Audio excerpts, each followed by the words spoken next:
राजू नदियापुर राज्य के एक छोटे से गांव में अपनी चूड़ियों की गठरी लेकर चूड़ियां बेच रहा था।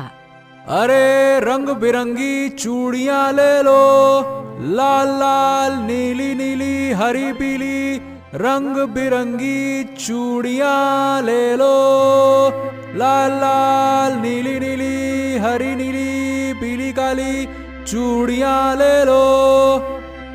तभी एक औरत राजू के पास आकर बोली, क्या हाल है राजू भैया? सारा दिन गांव में चूड़ियां बेचते रहते हो, कितना कमा लेते हो? राजू हंसते हुए उस औरत की ओर देखकर बोला, अरे दीदी, पेट भर भोजन मिल जाता है, बस मेरे लिए इतना ही काफी है। ऊपर वाला सम्मान की जिंदगी दे रहा है, इससे अधिक और क्या चाहिए? हाँ, बात तो तुम्हारी सही है। अच्छा, वो लाल वाली चूड़ियां मुझे दिखाओ, देखने में तो बहुत सुंदर लग रही हैं। राजू लाल चूड़ियां उस औरत के हाथ में पकड़ाते हुए बोला, ये लो दीदी। कितने की हैं? आपके लिए सिर्फ एक आने की। यह सुनकर औरत बुरी तरह से चौंकते हुए बोली, अरे राजू, ये तो बहुत महंगी है। एक आने में तो 10 किलो गेहूं आ जाते हैं। अरे दीदी, वो सब छोड़ो, आप तो ये देखो, जब लाल चूड़ी पहनकर आप ऐसे खनन खनन खनन करते हुए निकलोगे ना, आए हाय हाय हाय हाय, सारा गांव आपको देखता रह जाएगा बस। राजू की बात सुनकर उस औरत ने मुस्कुराते हुए एक आना राजू के हाथ में पकड़ा दिया। राजू खुश होते हुए अपने घर चला गया। घर पर राजू ने अपनी चूड़ियों की गठरी रखी ही थी कि तभी उसकी भाभी सुनीता राजू से बोली, आज कितने की बिक्री हुई है राजू? हाँ, सुबह से लेकर शाम तक सारे गांव में अपने चूड़ियों की गठरी लेकर ऐसे ही घूमता रहा भाभी।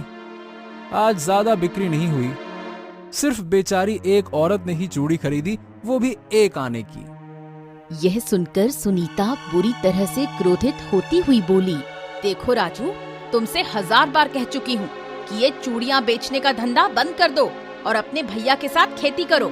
अरे तुम महीने में मुश्किल से 2 या 3 आने ही घर पर देते हो और इससे कहीं ज्यादा तो तुम भोजन खा जाते हो। आने दो तुम्हारे भैया को, आज तो मैं इस मामले को आर पार करके ही रहूंगी। शाम को राजू का बड़ा भाई बबलू जैसे ही घर पर आया,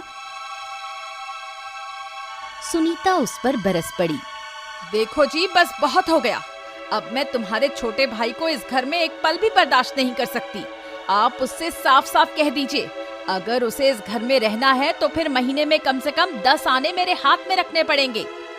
अरे सुनीता, कम से कम मुझे सांस तो लेने दे। अरे मैं खेत से काम करके थका हारा घर पर लौटा हूँ, पानी देने के बजाय तुम तो मुझ पर आते ही बरस पड़ी, ऐसा वैसा ये वो। अरे रुक जा थोड़ा भाई, रुक जा। क्योंकि मैं कई घंटे से आपके आने का ही इंतजार कर रही थी। तुम्हें पता भी है, आज तुम्हारे छोटे भाई राजू ने मेरे हाथ में सिर्फ एक आना रखा है। अब तुम ही बताओ, एक आने में कोई घर चल सकता है क्या? महंगाई कितनी बढ़ गई है। अरे सुनीता, तुम क्यों मेरे छोटे भाई के पीछे पड़ी रहती हो? अरे क्या मेरा कमाया हुआ धन कम पड़ रहा है तुमको, जो उसके पीछे पड़ी रहती हो? कम तो नहीं पड़ता, लेकिन मैं नहीं चाहती कि बस आप ही मेहनत कर करके अपना शरीर दुखाओ और आपका छोटा भाई चूड़ियों की गठरी लेकर सारे गांव में मौज मस्ती करता फिरे। आप जाकर उससे बात कर लीजिए। सुनीता के कहने पर बबलू न चाहते हुए भी अपने छोटे भाई राजू के कमरे में चला गया। राजू उदास बैठा हुआ था। राजू को उदास देखकर बबलू बोला, राजू, देखा जाए तो एक तरह से तुम्हारी भाभी सुनीता सही ही कहती है। अब आखिर तुम चूड़ियां बेचकर कितना ही कमा लेते हो, हैं? तुम मेरे साथ खेत में काम क्यों नहीं करते हो? देखो, हम दोनों भाई मिलकर अगर खेत में काम करके खेती करेंगे तो घर में और अधिक धन आएगा, है ना? भैया आप तो जानते हैं कि मैं चूड़ी बेचने का धंधा बंद नहीं कर सकता, क्योंकि ये हमारे पिताजी की निशानी है। हमारे पिताजी भी चूड़ियां बेचने के नाम से ही आसपास के गांव में प्रसिद्ध थे। मुझे अच्छा लगता है भैया ये काम। हाँ, जानता हूं रे राजू कि ये हमारा पुश्तैनी काम है, लेकिन शायद तुम भूल गए हो कि मां के गुजर जाने के बाद एक दिन पिताजी चूड़ियां बेचने के लिए घर से निकले थे, मगर वो वापस लौट कर नहीं आए। राजू, तुम मेरे छोटे भाई हो, मुझे तुम्हारा खर्च चलाने में कोई आपत्ति नहीं है, लेकिन कल को तुम्हारा विवाह भी होगा। विवाह के बाद तो तुम्हें अपनी जिम्मेदारियां स्वयं उठानी ही पड़ेंगी ना। राजू उदास होकर बगैर खाना खाए अपने घर से बाहर निकल गया और एक घने वृक्ष के नीचे उदास होकर बैठ गया। तभी गांव का मुखिया आकर राजू से बोला, राजू, क्या बात है? आज तुम बड़े उदास नजर आ रहे हो और तुम्हारा चेहरा देखकर ऐसा लग रहा है कि जैसे कि तुम सुबह से भूखे भी हो। क्यों? हाँ, आप सही कहते हैं मुखिया जी। चूड़ियां बेचकर जब घर आया था तो सोचा था कि भाभी के हाथ की गर्मा गर्म रोटी खाऊंगा, मगर भाभी के हाथ की गर्मा गर्म रोटी तो नहीं मिली, मगर गर्मा गर्म डांट जरूर मिल गई। मुखिया मुस्कुराते हुए राजू से बोला, गर्मा गर्म डांट। देख राजू, मैं तुम्हारे भाई बबलू और तुम्हारी भाभी सुनीता दोनों को अच्छी तरह से जानता हूं, समझता। तुम्हारा भाई तुमसे बहुत प्रेम करता है और तुम्हारी भाभी जुबान की थोड़ा सा बुरी जरूर है, लेकिन दिल की उतनी बुरी नहीं है। वो जो कहती है सच कहती है। देखो, तुम चूड़ियां बेचने का धंधा बंद करके अपने भाई के साथ खेत में हाथ क्यों नहीं बटाते हो? खेत का काम करोगे दोनों साथ मिलकर तो और अच्छा आगे बढ़ोगे। क्यों? मुखिया जी, आप तो जानते हैं कि मैं पिताजी के धंधे को नहीं छोड़ सकता। मुझे याद है, जब मैं छोटा था तब मैं भी पिताजी के साथ चूड़ियां बेचने के लिए आसपास के गांव में जाया करता था। हाँ बेटा राजू, मुझे भी याद है। और तुम्हारे पिताजी केवल इस गांव में चूड़ियां नहीं बेचते थे, बल्कि इस गांव के बाहर भी चूड़ियां बेचते थे। और तुम तो जानते हो कि तुम्हारी बिक्री कम क्यों होती है, क्योंकि तुम केवल अपने ही गांव में चूड़ियां बेचते हो, समझे? मुखिया की बात सुनकर राजू बुरी तरह से चौंकता हुआ बोला, हाँ, मुझे आपकी बातों में काफी दम नजर आ रहा है मुखिया जी। आप सही कहते हैं, पिताजी इस गांव के बाहर आसपास के गांव में भी चूड़ियां बेचते थे। हाँ, मैं नदियापुर राज्य में जाकर चूड़ियां बेचूंगा, वहां अधिक बिक्री होगी। ये सही कहा आपने। हाँ, तुम्हारा सोचना बिल्कुल सही है राजू। वहां पर इस गांव से ज्यादा धनवान लोग भी रहते हैं और हो सकता है कि नदियापुर राज्य में इतनी कमाई हो जितना तुम्हारा बड़ा भाई बबलू भी खेत में काम करके नहीं कमा पाता। इतना बोलकर मुखिया मुस्कुराते हुए वहां से चला गया और राजू मुस्कुराते हुए अपने घर आ गया।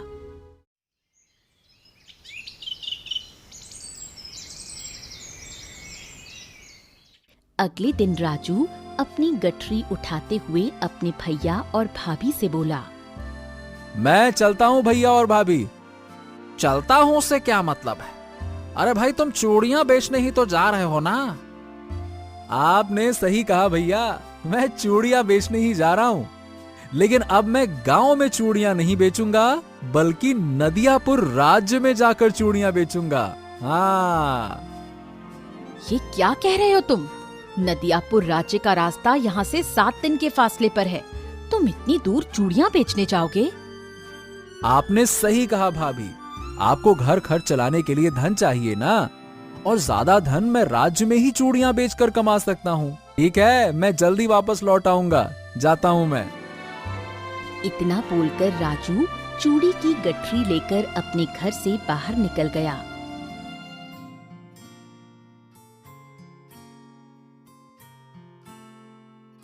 कुछ ही दिनों में राजू नदियापुर राज्य में पहुंच गया। नदियापुर राज्य को देखकर राजू आश्चर्य से अपने आप से बोला, अरे वाह, ये नदियापुर राज्य तो बड़ा ही सुंदर है, हैं? चारों ओर नदियों से घिरा हुआ हरा भरा राज्य। वाह, कितना सुंदर लग रहा है। मैं कहां कुएं के मेढक की तरह था, जो अब तक अपने गांव को ही पूरा संसार समझ रहा था। वाह वाह वाह वाह वाह। इतना बोलकर राजू नदियापुर राज्य के बाजार में आवाज लगाकर चूड़ियां बेचने लगा। रंग बिरंगी चूड़ियां ले लो, चूड़ियां चूड़ियां, नीली पीली हरी नीली नारंगी रंग बिरंगी चूड़ियां ले लो, चूड़ियां, नीली पीली हरी नीली रंग बिरंगी चूड़ियां ले लो। कुछ ही देर में राजू की आधी चूड़ियां बिक गईं। राजू फिर से अपने आप से बोला, गांव में तो इतनी चूड़ियां महीनों में नहीं बिक पाती थी, अरे यहाँ तो कुछ देर में ही आधी चूड़ियां बिक गईं। अब बाकी बची हुई चूड़ियां भी बिक जाएं तो फिर तो मजा ही आ जाए। तभी नदियापुर राज्य का एक व्यक्ति राजू से बोला, लगता है इस राज्य में नए हो भैया। हाँ सही कहा भैया, मैं यहाँ पहली बार आया हूँ। अरे अगर तुम्हें चूड़ियां बेचना है तो नदियापुर राज्य की नदी की ओर चले जाओ, वहाँ तुम्हारी सारी चूड़ियां बिक जाएंगी। ये कैसी बात कर रहे हो भैया, भला नदी के किनारे चूड़ियां कैसे बिकेंगी हैं? वो व्यक्ति हंसते हुए राजू की ओर देखकर बोला, अरे शायद तुम्हें नहीं मालूम, महाराज की इकलौती पुत्री राजकुमारी कुसुम अपनी सहेलियों के साथ नदी के किनारे घूमने के लिए आई हुई है। तुम्हारी सुंदर सुंदर चूड़ियां राजकुमारी कुसुम और उसकी सखियों को बहुत पसंद आएगी। अरे जाके दिखाओ तो सही। उस व्यक्ति की बात सुनकर राजू तुरंत नदियापुर राज्य की नदी की ओर चला गया। जहाँ पर राजकुमारी कुसुम अपनी सहेलियों के साथ बैठी हुई थी। राजू के पास इतनी सुंदर सुंदर चूड़ियां देखकर राजकुमारी राजू की ओर देखकर बोली, क्या नाम है तुम्हारा? तुम्हारे पास तो बहुत ही सुंदर सुंदर चूड़ियां हैं। मेरा नाम राजू है राजकुमारी जी। अगर आप इन चूड़ियों को पहनोगे तो आप बहुत अधिक सुंदर लगोगे।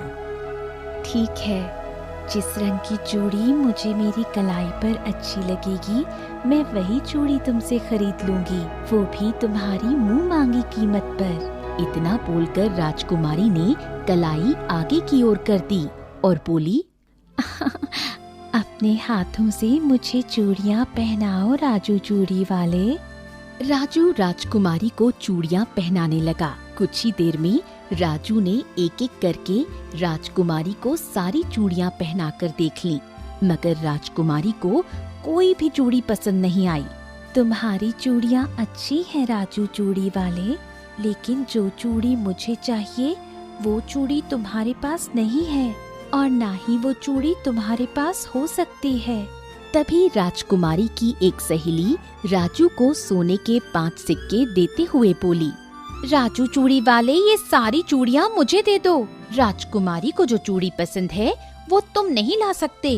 राजू ने 5 सोने के सिक्के खुशी खुशी अपनी जेब में रख लिए और वो चूड़ी की गठरी राजकुमारी की सहेली को देता हुआ राजकुमारी से बोला, ऐसी कौन सी अनोखी चूड़ी है जो आपको पसंद है राजकुमारी? आप मुझे बताइए, वो चूड़ी मैं आपके पास जरूर लेकर आऊंगा। तो फिर मेरी बात ध्यान से सुनो राजू चूड़ी वाले। जब मैं छोटी थी तब मैं अपनी माँ के साथ इस नदी के किनारे बैठी हुई थी। तब तुम्हारी ही तरह दिखने वाला एक चूड़ी वाला मेरी माँ को चूड़ियाँ बेचने के लिए आया था। मेरी माँ ने वही चूड़ी उस चूड़ी वाले को लाने के लिए कहा था, और उस चूड़ी वाले ने वचन दिया था कि वो चूड़ी मेरी माँ को जरूर पहनाएगा, मगर वो आज तक वापस नहीं आया और मेरी माँ उसका इंतजार करते करते चल बसी। अब देखिए, हो सकता है कि उस चूड़ी वाले की कोई मजबूरी रही हो जो वो वापस नहीं आ सका हो, लेकिन आप मुझे तो बताइए कि आखिर वो अनोखी चूड़ी किस प्रकार की है और वो कहाँ मिलेगी। मैं वो चूड़ी आपको जरूर भेंट करूंगा। ये एक खास किस्म की चूड़ी है जो दिन के प्रकाश में भी सोने के पानी की तरह चमकती है। कहते हैं कि उस चूड़ी के बारे में नदियापुर राज्य के घने जंगल का एक साधु ही जानता है, जो एक गुफा के अंदर तपस्या में लीन है। ठीक है, मैं आपको वचन देता हूं राजकुमारी जी, अब जब भी मैं नदियापुर राज्य लौटूंगा वो चूड़ी हासिल करके ही लौटूंगा। अगर तुम वो चूड़ी हासिल करने में कामयाब हो गए राजू चूड़ी वाले, तो मैं तुम्हें इतना धन दूंगी कि तुम्हारी आने वाली 7 नस्लों को भी चूड़ी बेचने की आवश्यकता नहीं पड़ेगी। वो अपना सारा जीवन ऐशो आराम से व्यतीत करेंगे। राजकुमारी की बात सुनकर राजू मुस्कुराता हुआ नदियापुर के घने जंगल की ओर चल दिया। वो जंगल के काफी अंदर चला गया। राजू के पैर बुरी तरह से थक चुके थे। तभी जंगल में भयंकर वर्षा होने लगी। वर्षा को देखकर राजू अपने आप से बोला, अरे मैं तो जंगल में काफी अंदर तक निकल आया हूँ, लेकिन कोई गुफा मुझे दूर दूर तक नजर नहीं आ रही। ऊपर से बारिश भी होने लगी। अरे मुझे बारिश से बचने के लिए कोई ठिकाना ढूंढना होगा। राजू बारिश से बचने के लिए इधर उधर देखने लगा। तभी राजू की नजर झाड़ियों के बीच छुपी हुई एक गुफा पर पड़ी। राजू उस झाड़ियों के बीच छुपी हुई उस गुफा को बहुत गौर से देखता हुआ अपने आप से बोला, कहीं ये वही गुफा तो नहीं है जिसके बारे में राजकुमारी मुझे बता रही थी? हाँ, मुझे जाकर देखना चाहिए। अगर ये वो गुफा नहीं भी निकली तो कम से कम बारिश से बचने के लिए ठिकाना तो हो ही जाएगा। चलो भाई, जल्दी चलो। इतना बोलकर राजू ने अपने कदम उस गुफा की ओर बढ़ा दिए। कुछ ही देर में राजू गुफा के अंदर खड़ा हुआ था। गुफा के अंदर अंधेरा था। राजू ने देखा कि अंधेरे में एक साधु आंखें बंद किए हुए बैठे हुए थे। उनके सामने कुछ लकड़ियां जल रही थीं। अचानक साधु आंख खोलकर राजू की ओर देखकर बोले, कौन हो तुम और इस गुफा के अंदर क्या कर रहे हो? क्या तुम्हें नहीं पता ये जंगल रहस्यों से भरा पड़ा है?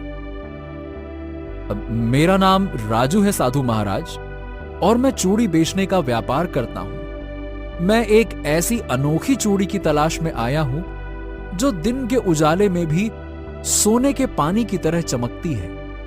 राजू की बात सुनकर साधु रहस्यमयी अंदाज में राजू को गौर से देखते हुए बोले, हाँ, तो ये बताओ, क्या तुम जानते हो उस अनोखी चूड़ी के अंदर कुछ रहस्यमयी शक्तियां भी हैं और उसे हासिल करना इतना आसान काम नहीं है? नहीं साधु महाराज, मैं नहीं जानता कि उस अनोखी चूड़ी में कौन सी रहस्यमयी शक्तियां हैं, और मैं जानना भी नहीं चाहता। मैंने तो बस राजकुमारी कुसुम को वो चूड़ी भेंट करने का वचन दिया है। मैं बस उस वचन को पूरा करना चाहता हूं, मैं इतना ही जानता हूं। हाँ, तो फिर ध्यान से सुनो। यहाँ से कुछ दूर पर एक झरना बहता है। आधी रात के समय जब चंद्रमा की रोशनी से ये जंगल नहाने लगे, तब तुम उस झरने के पानी के अंदर प्रवेश कर जाना और अपनी आंखें बंद करके एक हाथ बहते हुए पानी की ओर कर लेना।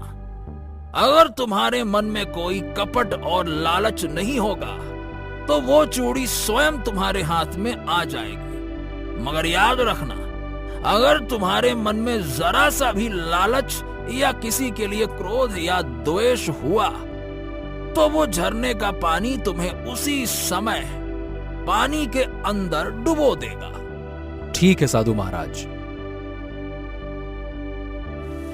इतना बोलकर राजू भयंकर वर्षा के बीच ही उस झरने की तलाश में निकल गया। राजू को उस झरने को तलाश करते करते काफी समय बीत चुका था। आधी रात का वक्त हो चुका था और वर्षा भी बंद हो चुकी थी। तभी अचानक राजू की नजर सामने एक झरने पर पड़ी। राजू ने देखा कि आसपास का सारा जंगल चंद्रमा की रोशनी से नहाया हुआ था। राजू अपने आप से बोला, हाँ, लगता है ये वही झरना है जिसके बारे में साधु महाराज ने मुझे बताया था। मुझे अब देर नहीं करनी चाहिए।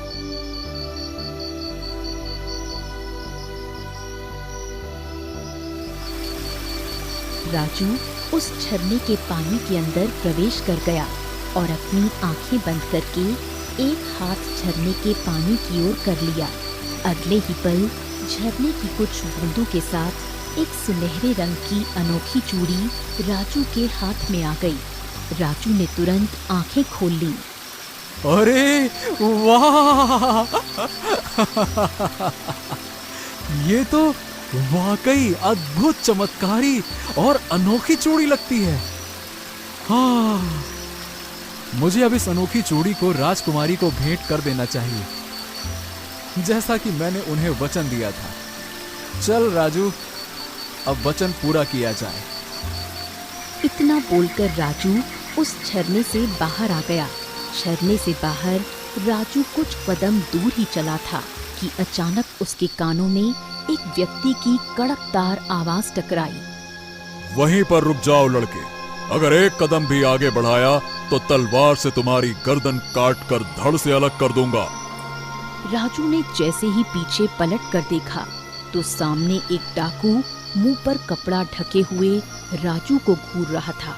राजू उस डाकू को देखकर डरते हुए बोला, कौन हो तुम? मेरा नाम मंगल सिंह है, मैं इस जंगल का डाकू हूँ।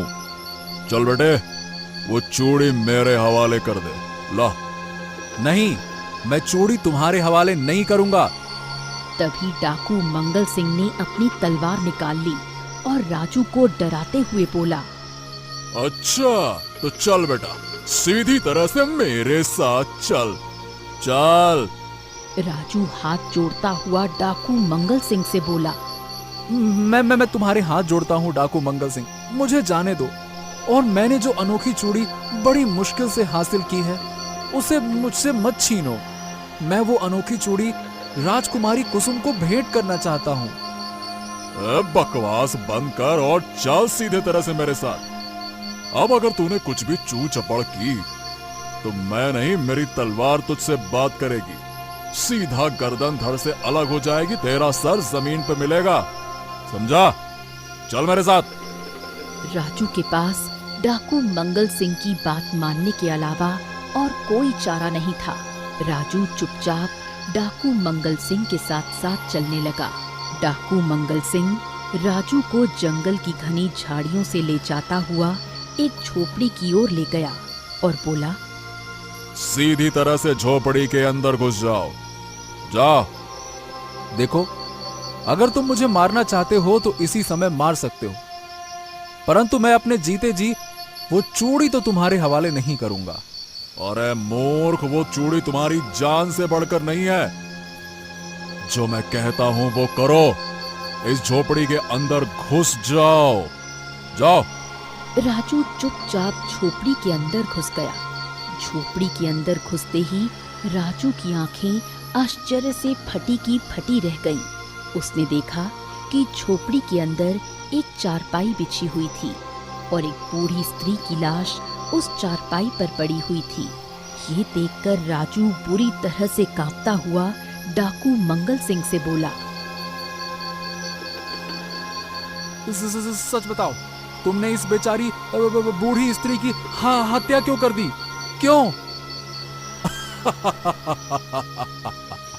क्यों हत्या कर दी? और ये सवाल तो डाकू मंगल सिंह से पूछ रहा है। ज्यादा बकवास मत कर बच्चे।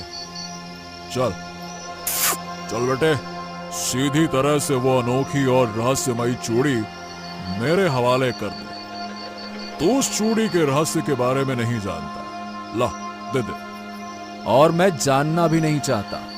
तभी डाकू मंगल सिंह तलवार लेकर राजू के नजदीक आकर बोला, हाँ तो मैं तुझे अब आखिरी मौका देता हूँ। इसके बाद मैं तुझ पर तरस नहीं खाऊंगा।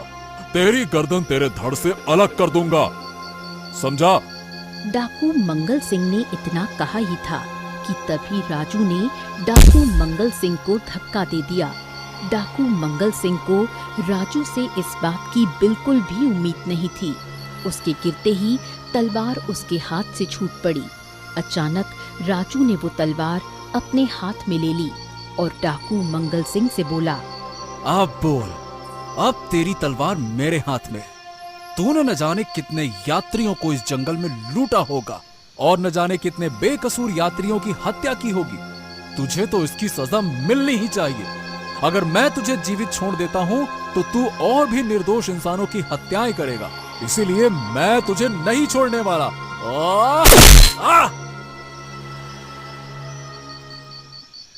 अचानक राजू की आंखों के सामने उस झोपड़ी के अंदर काला धुआं फैलने लगा और रंग बिरंगी किरणों के साथ वहां का दृश्य दूसरे दृश्य में परिवर्तित हो गया। अचानक वो बूढ़ी स्त्री चारपाई से उठकर बैठ गई और एक सुंदर रानी में परिवर्तित हो गई। तभी राजू ने देखा कि डाकू मंगल सिंह अचानक उठकर खड़ा हो गया और रंग बिरंगी किरणों के साथ एक सुंदर राजा में परिवर्तित हो गया। ये देखकर राजू आश्चर्यचकित होकर उस राजा की ओर देखकर बोला, आखिर ये कैसा चमत्कार है राजन? कुछ देर पहले तो आप डाकू मंगल सिंह थे और ये सुंदर स्त्री एक बूढ़ी स्त्री थी जो कि मरी हुई थी। तुम्हारा बहुत बहुत धन्यवाद।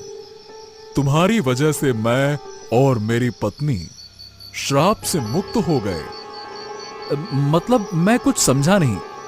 चलो मैं समझाता हूं। बरसों पहले मैं अपनी पत्नी को इस जंगल की सैर कराने के लिए लाया था। तभी मुझे उसी झरने के पास, जहां पर तुम मुझे मिले थे, तुम्हारे ही जैसा दिखने वाला एक व्यक्ति मिला। मैंने उस व्यक्ति को चोर समझकर पकड़ लिया। वो व्यक्ति मेरे सामने गिड़गिड़ाता रहा कि वो चोर नहीं है, उसने कोई चोरी नहीं की, परंतु मैं नहीं माना और मैंने तलवार से उसकी गर्दन अलग कर दी। तभी वहां पर एक साधु प्रकट हुए और उन्होंने मुझसे कहा कि मैंने एक निर्दोष की हत्या की है। उन्होंने मेरी पत्नी को एक मरी हुई बूढ़ी स्त्री में परिवर्तित कर दिया और मुझे डाकू में परिवर्तित कर दिया और कहा कि मैं अपनी पत्नी का बूढ़ा मरा हुआ रूप रोज देखूंगा और डाकू के रूप में ही इस जंगल में भटकता रहूंगा। यही मेरी सजा है। मैं साधु के सामने बहुत रोया, गिड़गिड़ाया, माफी मांगी, क्षमा मांगी, सब कुछ किया।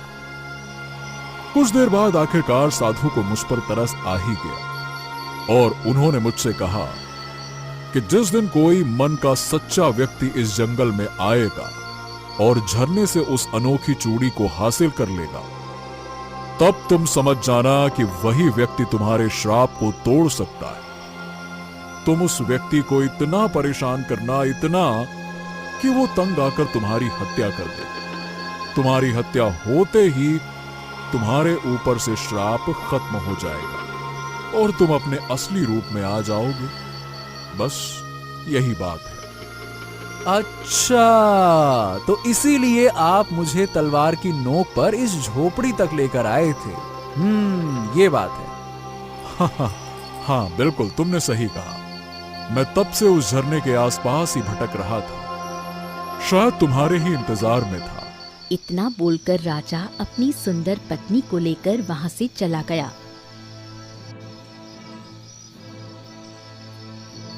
और राजू वो अनोखी चूड़ी लेकर सीधे नदियापुर राज्य के महल के अंदर गया। महल के दरबार में राजकुमारी कुसुम अपने पिता के साथ बैठी हुई थी। राजकुमारी कुसुम राजू को देखकर चौंकती हुई बोली, तुम्हारे चेहरे की चमक बता रही है राजू चूड़ी वाले कि तुम वो अनोखी चूड़ी हासिल करने में कामयाब हो गए। आपने सही पहचाना राजकुमारी कुसुम। इतना बोलकर राजू ने वो अनोखी रहस्यमयी चूड़ी अपनी जेब से निकाल ली। महल के सभी लोग उस चूड़ी को आश्चर्य से देखने लगे। वो चूड़ी सुनहरे रंग की किरणों से चमक रही थी। राजू ये अनोखी चूड़ी राजकुमारी कुसुम को पकड़ाते हुए बोला, ये लीजिए राजकुमारी, मैंने जो वचन दिया था उसे पूरा कर दिया। इसे अपने हाथ से मुझे पहना दो राजू। राजू ने वो अनोखी चूड़ी राजकुमारी की कलाई में पहना दी। अचानक राजकुमारी की आंखें नीले रंग की किरणों से चमकने लगीं और फिर से सामान्य हो गईं। ये कैसा चमत्कार था राजकुमारी? राजू, क्या तुम इस अनोखी चूड़ी के रहस्य के बारे में जानते थे? नहीं राजकुमारी। हाँ, गुफा में मौजूद साधु महाराज ने मुझे बताया तो था, लेकिन मुझे इसके रहस्य के बारे में जानने में कोई दिलचस्पी थी ही नहीं। राजू, इस अनोखी चूड़ी को जब कोई ऐसी स्त्री पहनती है जिसे कोई ऐसा रोग हो जिसका इलाज संभव नहीं हो, तो वो रोग पूरी तरह से ठीक हो जाता है। मैं भी एक ऐसे ही रोग से पीड़ित थी जिसका इलाज संभव नहीं था, और वही रोग मेरी माँ को भी था। इसलिए मेरी माँ ने उस चूड़ी वाले को ये चूड़ी लाने के लिए कहा था, मगर शायद ये अनोखी चूड़ी मेरी माँ की किस्मत में नहीं थी। मेरी माँ को उसी रोग की वजह से अपनी जान गंवानी पड़ी। तभी रंग बिरंगी किरणों के साथ वहाँ पर वही साधु प्रकट हो गए। राजू साधु को देखकर चौंकते हुए बोला, हाँ, अरे आप तो वही साधु हैं जो मुझे गुफा के अंदर मिले थे। हाँ, तुमने बिल्कुल ठीक कहा। राजकुमारी कुसुम जिस व्यक्ति के बारे में बता रही थी, क्या तुम जानते हो वो व्यक्ति कौन था? नहीं साधु महाराज। वो व्यक्ति तुम्हारे पिता थे। वर्षों पहले ठीक इसी प्रकार राजकुमारी कुसुम की माँ तुम्हारे पिता से मिली थी, और तुम्हारे पिता इसी अनोखी चूड़ी की तलाश में उस झरने तक पहुंचे थे। मगर चूड़ी को हासिल करने से पहले ही वो एक राजा के हाथों मारे गए। मैंने उस राजा को श्राप दे दिया, और ये वही राजा था जो तुम्हारी वजह से कुछ देर पहले श्राप मुक्त हुआ है। ये सुनकर राजू मुस्कुराता हुआ साधु की ओर देखकर बोला, हाँ साधु महाराज, जब उस राजा ने मुझसे कहा था तब मुझे थोड़ा शक तो हुआ था कि कहीं वो मेरे पिता तो नहीं थे। उस राजा ने तुम्हारे पिता की हत्या की थी राजू। अगर तुम्हें शक हुआ था तो तुम चाहते तो उस राजा से बदला ले सकते थे। तुम्हारे हाथों में तलवार थी। नहीं साधु महाराज, शायद मेरे पिता की किस्मत में यही लिखा था, और उस राजा को उसके किए की भारी सजा भी मिल चुकी थी। साधु मुस्कुराते हुए वहां से गायब हो गए।